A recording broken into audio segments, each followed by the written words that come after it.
ao Estomatocast, seu podcast sobre estomatologia. Hoje nós vamos conversar sobre o granuloma piogênico, uma lesão comum de cavidade oral. A gente vai discutir etiopatogênese, diagnóstico diferencial, o que é a doença, tratamento, tudo.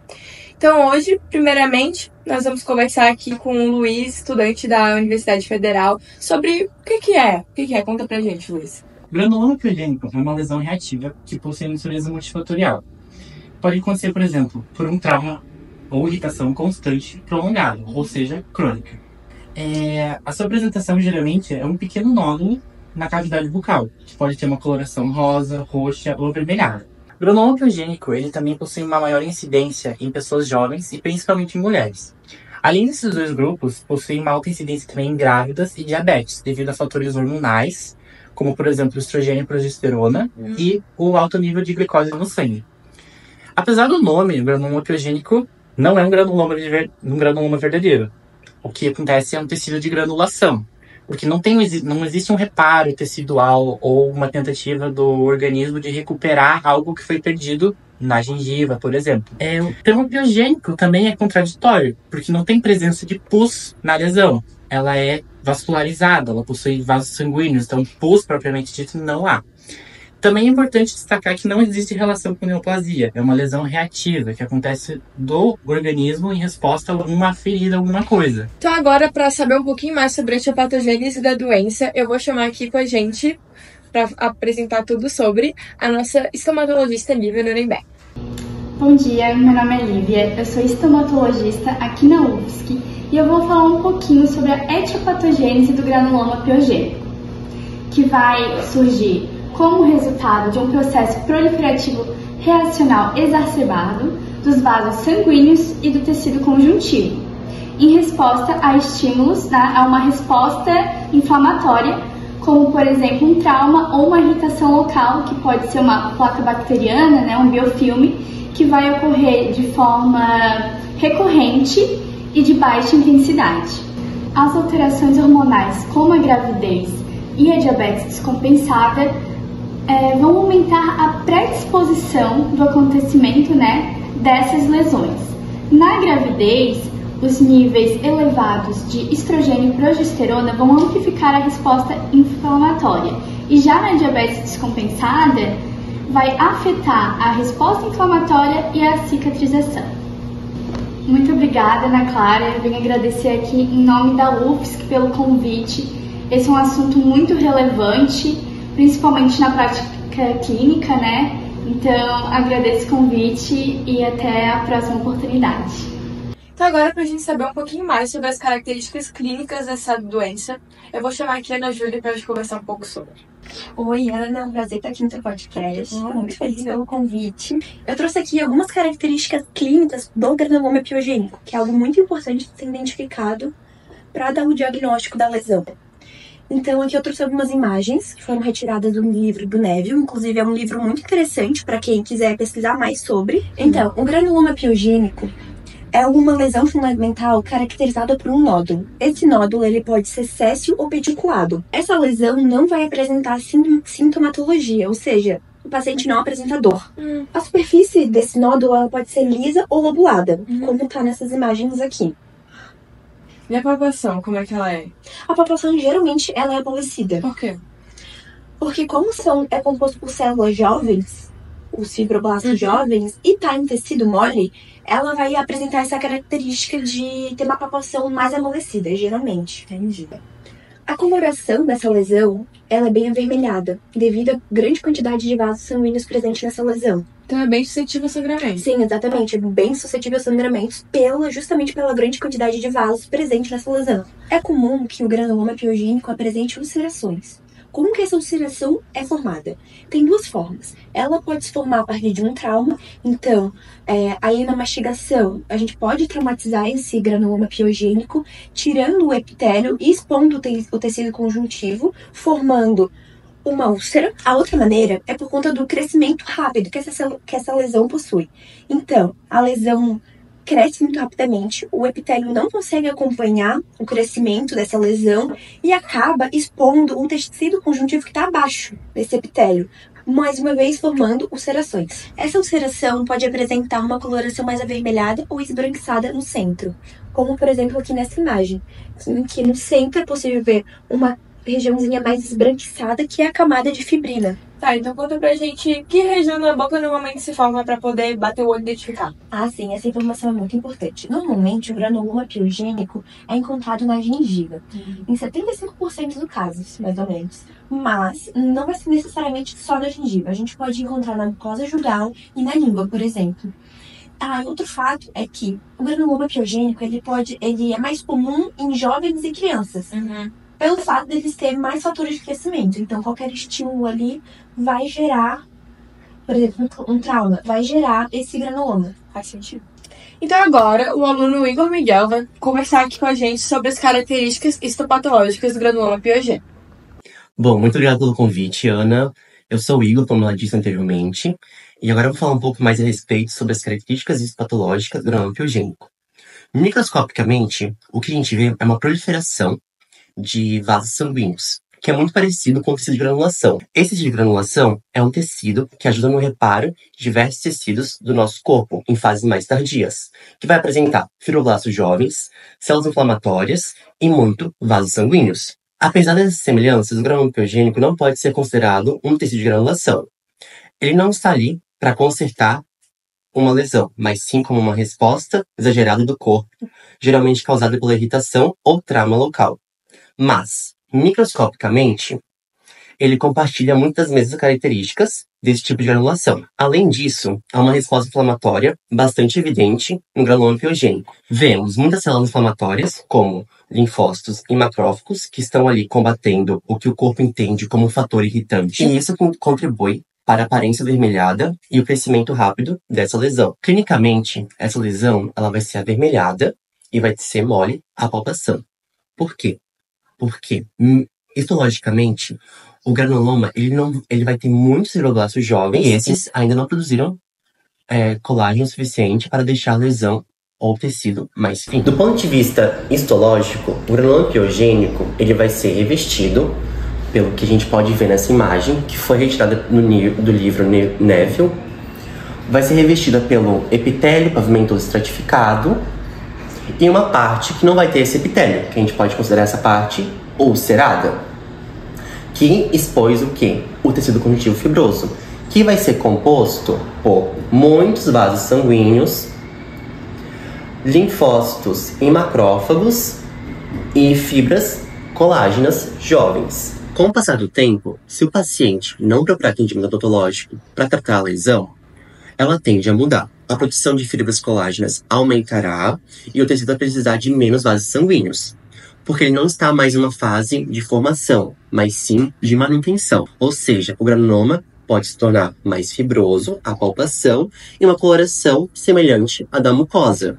Bom, aqui eu trouxe 3 imagens, e 2 dessas imagens são um diagnóstico diferencial do granuloma piogênico. As 3 imagens são imagens intraorais e que apresentam nódulo.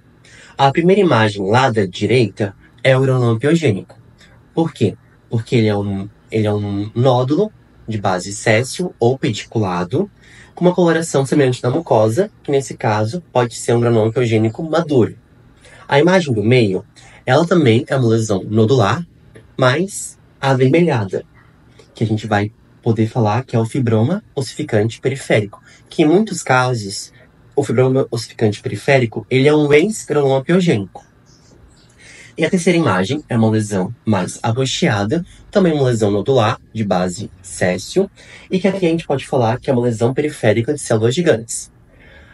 Tanto o fibroma ossificante periférico, quanto as lesões de células gigantes, elas estão inseridas exclusivamente na gengiva, porque elas precisam do osso para poder proliferar.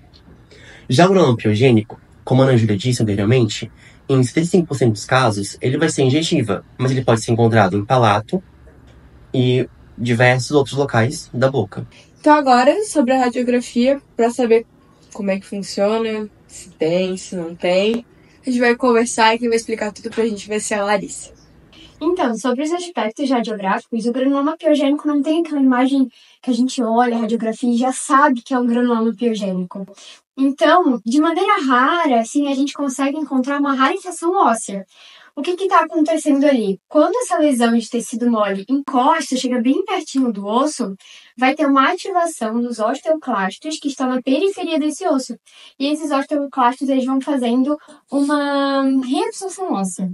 Então, na radiografia, a gente vai observar uma lesão mais radiolúcida, mal delimitada, sem osteogênese reacional e não tem relação com os dentes que estão perto dessa área dessa lesão, não tem relação com os dentes adjacentes. A gente pode usar essa radiografia com dois propósitos bem marcantes, que o primeiro é uma avaliação dos fatores irritantes locais, como por exemplo se tem uma cárie, se tem uma restauração inadequada, mas também ela tem uma importância muito significativa no diagnóstico diferencial, porque como a gente já viu, tem lesões que são muito parecidas clinicamente com o granuloma piogênico, como por exemplo o tumor de células gigantes periféricas, ou o fibroma ossificante, como o Igor mostrou. Então pode ter essas alterações clínicas e quando a gente faz a radiografia, o achado radiográfico não é o mesmo, então pode servir para essa diferenciação de diagnóstico, auxiliando nesse quesito de confirmação ou de exclusão de um diagnóstico que pode ser muito pior do que um granuloma piogênico. Então, pessoal, agora a gente vai conversar com o Vinícius sobre tratamento e prognóstico da doença e ver como é que é. O tratamento ele consiste em fazer uma incisão cirúrgica conservadora, que a gente vai fazer anestesia local e a gente vai fazer a incisão nessa lesão. Aí após isso a gente faz uma sutura dela. Também a gente pode fazer a identificação dos fatores etiológicos e remover eles, como pode ser uma restauração mal adaptada, pode ser uma prótese, pode ser por taco ou por uma placa bacteriana. A gente também pode fazer uma raspagem, que aí a gente vai ver os dentes que estão ali, e a gente vai fazer cuidadosamente essa raspagem para eliminar todos os possíveis fatores irritantes. Ou pode ser por laser terapia, que aí a gente faz a utilização de um laser de baixa potência no local da lesão, e aí vai erradicar ela. Não vai ter sangramento, que é muito vantajoso. O paciente ele vai sentir menos dor. Vai ter uma recuperação rápida para esse paciente também. E não tem necessidade de fazer uma sutura. Tá. E Vinícius, fala pra gente, tem algum grupo de risco para doença, algum fator epidemiológico? Sim. Em caso de gestantes, a lesão ela pode começar a se desenvolver no primeiro trimestre da gravidez, mas a sua incidência ele vai aumentar a partir do sétimo mês, onde o crescimento dessa lesão durante a gravidez vai se dar por conta do aumento dos níveis de estrogênio e progesterona, e após essa gravidez, os níveis hormonais eles vão voltar ao normal. Nesses casos, o granuloma piogênico ele vai regredir espontaneamente, ou ele pode se assemelhar com um fibroma. O ideal, nesses casos, é a gente esperar o parto dessa criança, porque daí o granuloma ele vai, como eu falei antes, regredir espontaneamente. E aí vai ter uma menor chance de recidiva. O ideal, nesse caso, é a gente orientar a paciente a intensificar a higiene oral dela para evitar que tenha algum fator etiológico, como uma placa bacteriana. Se a lesão for muito grande e incomodar essa gestante, eu posso fazer uma remoção cirúrgica? Sim, mas a gente tem que deixar avisado para a paciente e gestante que tem um maior risco de ocorrer uma recidiva. Aí vai depender da opinião dela, se ela vai querer fazer a remoção ou não. Uhum. E tem algum outro grupo de risco? Em caso de diabetes, o excesso de açúcar ele pode se ligar a proteínas e tecidos gordurosos, e isso vai fazer que tenha uma alteração no funcionamento de algumas células, como os fibroblastos, que eles vão ter a sua atividade reduzida. Além disso, tem relatos também da dificuldade da fibra colágena de se maturar de uma maneira mais adequada. Como, por exemplo, os nossos vasos sanguíneos eles têm colágeno na sua estrutura. Aí, caso tenha uma dificuldade, uma deficiência na formação desse colágeno, a nossa parede dos vasos sanguíneos vão ficar mais finas. Aí vai ficar mais fraco, aí pode romper mais facilmente. A longo prazo dessa diabetes, vai ter uma maior propensão a ter problemas nos rins, na retina ou no sulco gengival. E também o excesso de açúcar ele pode estimular a ter células inflamatórias que vão produzir fatores pró-inflamatórios e pró-crescimento. Os cuidados pós-operatórios, nesse caso, a gente recomendar ter uma boa higiene oral e evitar trauma nessa área da lesão que foi removida até que tenha uma cicatrização completa.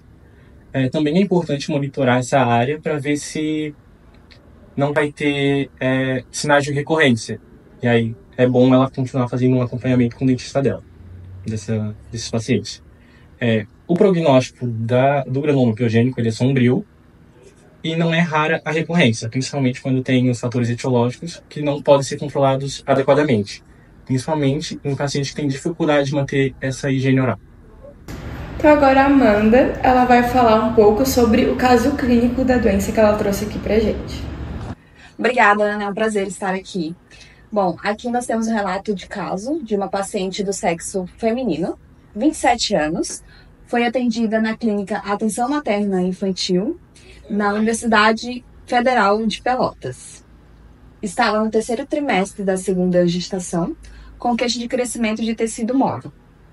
Relatou 6 meses de evolução, sangramento ao toque e a lesão era pediculada da região de mucosa vestibular do dente 42. Consistência fibrosa, coloração avermelhada e com áreas recobertas por membrana necrótica. A paciente relatou um grande desconforto em relação ao convívio social e matrimonial e por isso compareceu à clínica. A lesão também dificultava a higiene oral e a alimentação. A paciente informou que durante a primeira gravidez também apresentou a mesma lesão, contudo não necessitou tratamento cirúrgico. Devido às queixas do paciente, suspeitou-se de granuloma gravídeo. Com isso, a paciente foi encaminhada para realizar uma biópsia excisional. Feita a biópsia excisional, a paciente foi liberada. Contudo, a paciente não retornou para a avaliação pós-operatória, porém, conseguiram um contato dela e ela relatou que após 18 meses não houve recidiva da lesão.